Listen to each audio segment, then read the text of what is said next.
জাম্বা বুৰ্বক হি প্ৰমোদ তুই যদি জানে তুই যদি বিৰাট চালাক তুই যদি মিছুট হয়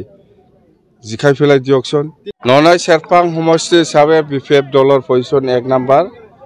ইয়াত পদম ফুলে নিজকে আমি জিকিব আৰু জিকা পিছত আমি কৈছোঁ পলটপত ডাঙৰীয়াক আমি ইএম দিম স্পষ্ট কথা আৰু আমাৰ দিন তাৰিখটো হৈয়ে গ'ল 3 তাৰিখ অক্টোবৰত শপত গ্ৰহণ কৰিব ইয়াত চিফ গেষ্ট হিচাপে আমাৰ গভৰ্ণৰ ডাঙৰীয়া আহিব ইয়াৰ পিছত স্পেচিয়েল চিফ গেষ্ট হিচাপে আহিব আমাৰ অসমৰ মুখ্যমন্ত্ৰী পুৰা কনচেন আৰু চৰকাৰ হোৱাৰ পিছত আমি এই নালাপাৰা সুখলাই আৰু ৰাজাগড় এই অঞ্চলত ইলেকশ্যনৰ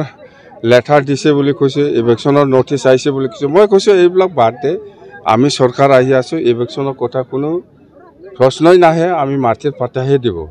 ইয়াৰ বসবাস কৰা ৰাইজসকলে কাকো ভয় কৰিব নালাগে মই আছোঁ মততে এই সকলৰ ইলেকশ্যন কৰাৰ যেটো নটিচ এটো আমি বন্ধ কৰিম মততে বন্ধ কৰাৰ কোনো কথাই নাহে আমি মাটিৰ পাতাহে দিব বন্ধটো হ'বই ইয়াৰ লগত মাটিৰ পাতা আমি দিম এবাৰ স্যাৰ বিপিএফ দলৰ মেইন ইস্যু বিপিএফ দলৰ মেইন ইস্যুটো হ'ল সকলো জাতি জনগোষ্ঠীৰ যাৰ লগৰ মাটিৰ পাতা নাই ইহঁতক মাটিৰ পাতা দিয়াটোই মেইন